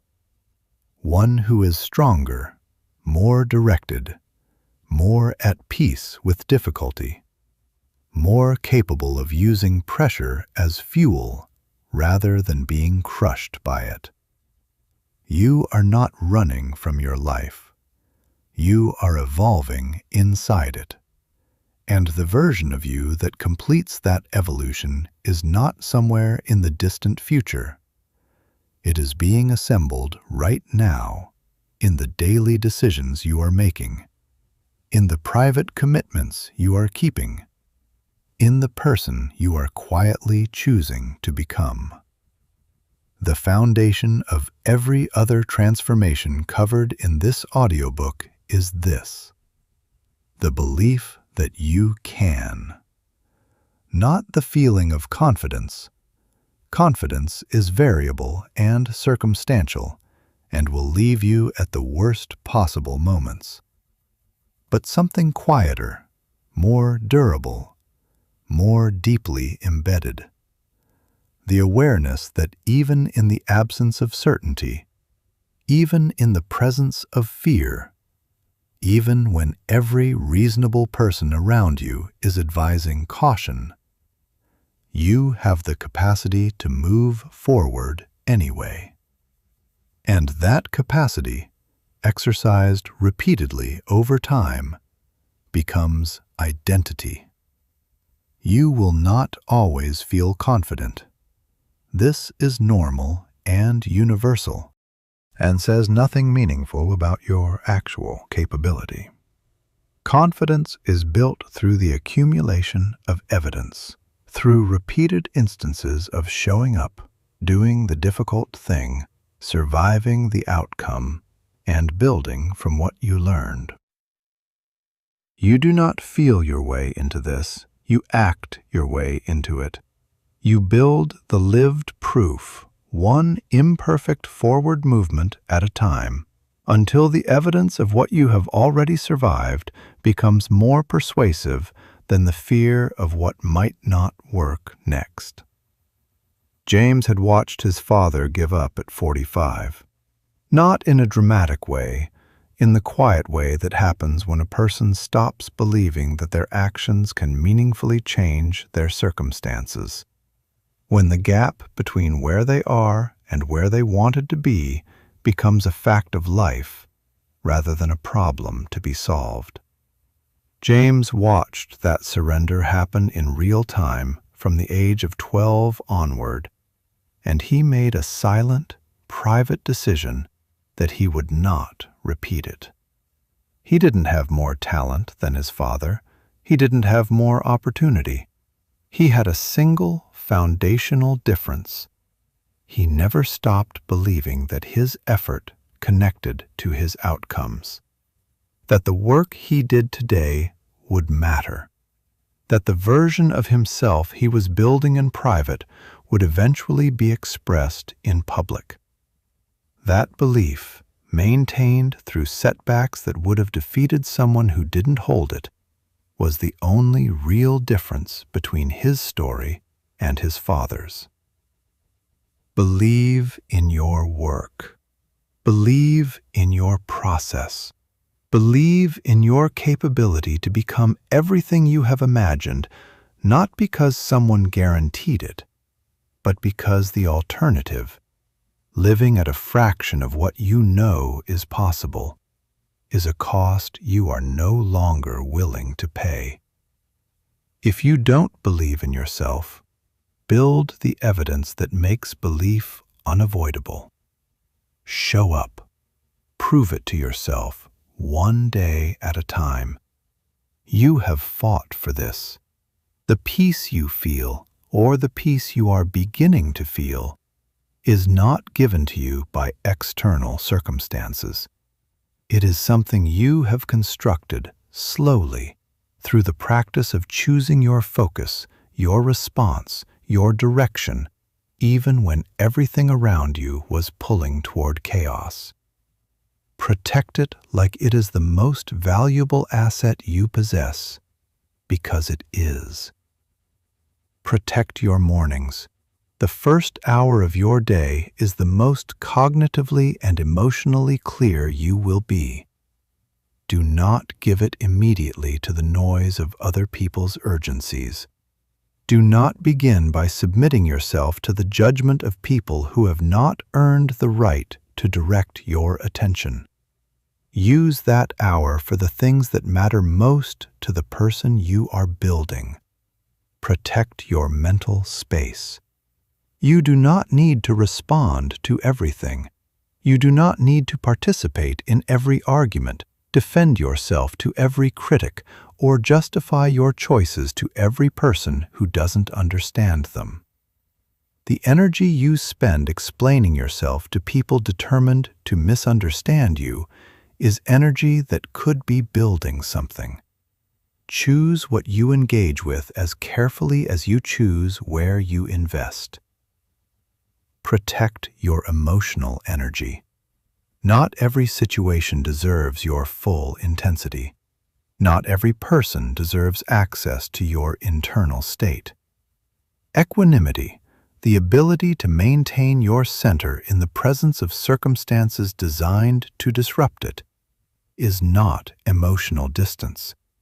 It is the highest expression of emotional strength. It is the evidence that you have built something inside yourself that external conditions cannot easily destroy. The truest demonstration of what you have built is not the intensity of your ambition. It is the calm with which you pursue it, the steadiness with which you advance when the path is unclear, the peace you maintain when the people around you are operating from fear. Peace is not the absence of drive. It is drive that has learned to run on something cleaner than anxiety. The final chapter of this audiobook is not a chapter. It is a commitment. And before it is offered to you, here is the reality of what sustains everything built from nothing. It does not maintain itself. The habits require renewal. The direction requires realignment. The hunger requires feeding. The peace requires protection. None of what you have built in this journey stays built without tending. Sustain your habits, not when they're easy, but especially when they're not. Sustain your internal direction, the quiet clarity about why you are doing what you are doing, especially when the path is unclear and the progress is invisible. Sustain your discipline with the particular rigor of someone who knows, from direct experience, that slipping back is real and that the return from slipping back costs more than maintaining it ever would have. The future you are building does not wait to be discovered. It waits to be designed. It is assembled in the space between your current reality and your daily decisions. It is the compound result of what you choose to do with the ordinary days, the unremarkable Wednesdays, the quiet January mornings, the moments when nothing dramatic is happening and the work simply has to get done. Keep expanding, keep learning, keep building, keep serving.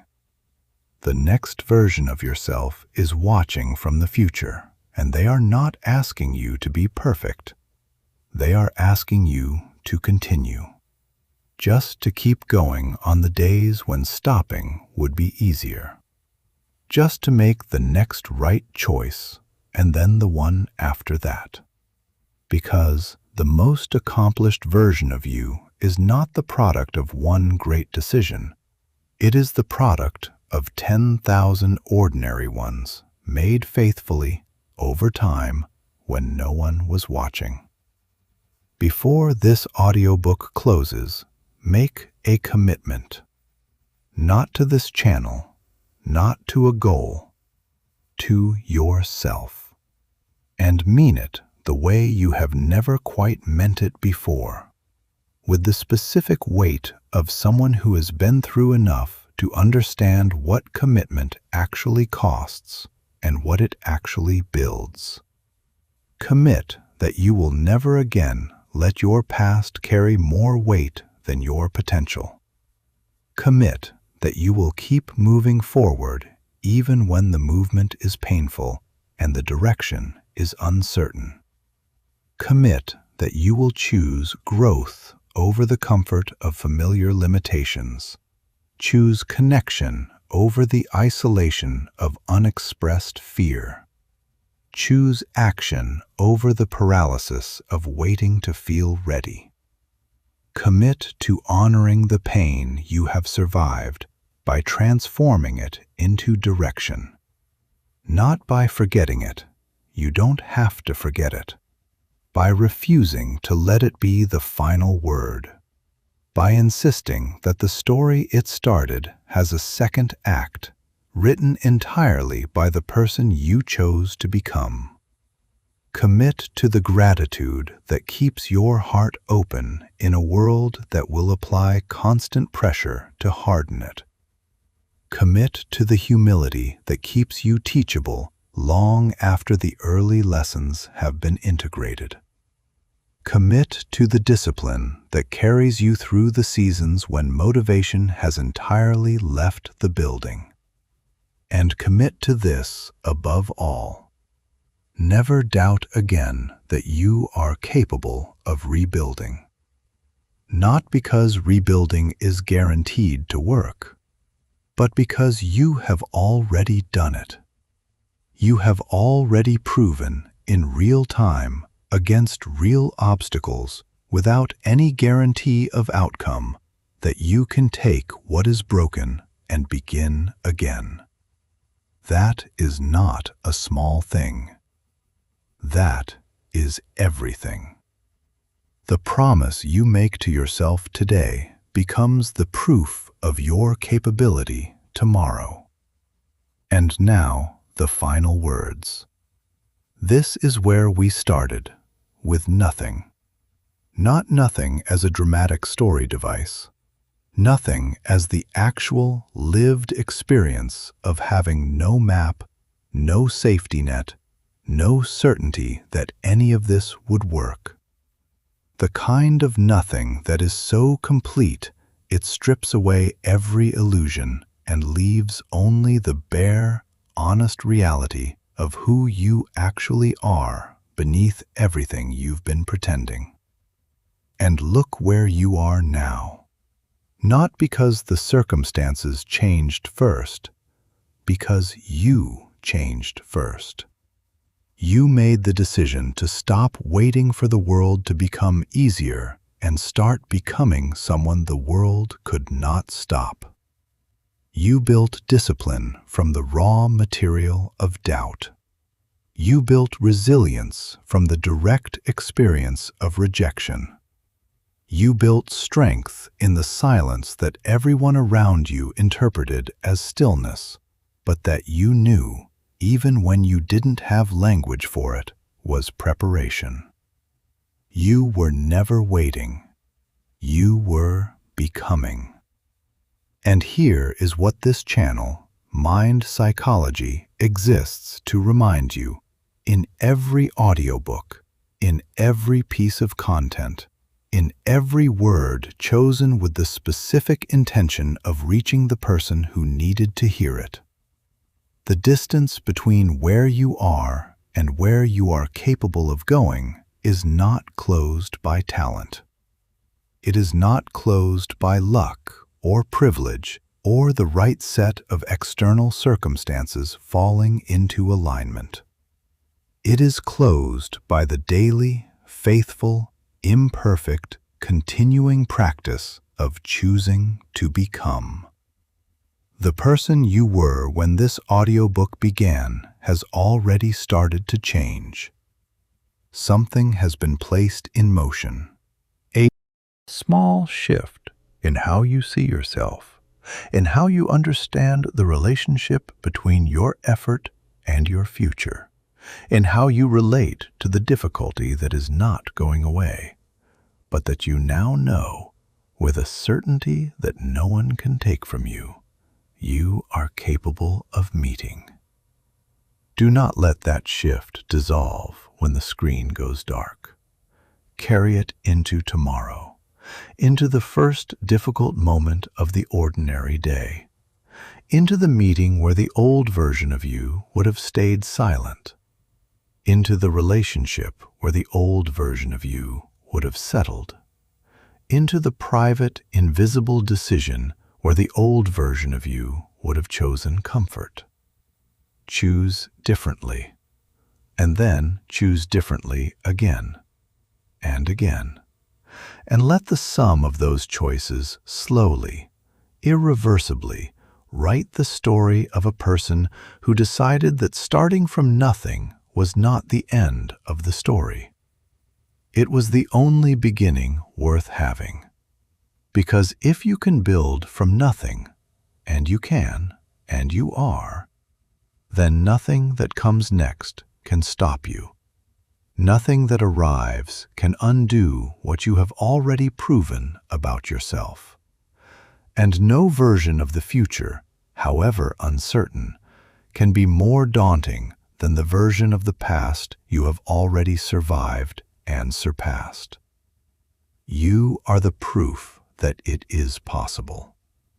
Now go prove it to someone else. This is mind psychology, and this is only the beginning.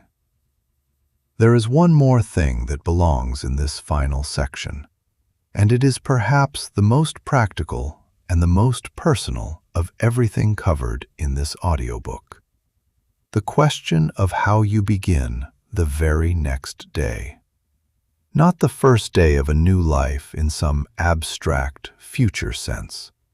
Tomorrow morning, when the alarm goes off and the familiar weight of everything that hasn't changed yet makes it easy to default back to the person you were before you pressed play. Here is what that person does. They lie still for an extra 10 minutes and scroll. They begin their day in someone else's story, the algorithm's version of reality, the performance of other people's highlight moments, the endless comparison that begins before they've even had a chance to become fully conscious. Here is what the person you are building does. They get up before the world starts asking things of them. They reclaim that first hour as the foundation of everything else. They use it to connect with what they are building and why, to move their body, to develop their mind, to do the one thing that matters most before the noise begins. It is a small practice. It looks almost embarrassingly simple from the outside, but it is the hinge on which entire lives turn. Because the person who controls the first hour of their day controls the direction of their attention. And the direction of your attention over time is the direction of your life. Start there, tomorrow. Not with a grand strategy, with 1 hour. One quiet, intentional, completely yours hour before the world finds you. That hour, repeated, becomes a discipline. That discipline, sustained, becomes a character. That character, embodied, becomes a life. The life you are listening to this audiobook because some part of you still believes is possible. It is possible, not because it is guaranteed, because you are still here, still building, still choosing to believe that the gap between where you are and where you are going is a space that can be closed. Close it, one day at a time, one choice at a time, 1 hour at a time. And never, not for a single moment, let anyone, including the voice inside your own head, convince you that you are not capable of exactly that. This is mind psychology. The work continues. The most important relationship in your entire life is the one you have with the voice inside your own mind. Not the loudest voice. Often the loudest is the most fearful. The deepest one. The one that speaks clearly in moments of stillness. That knows the difference between what you genuinely want and what you have been told to want.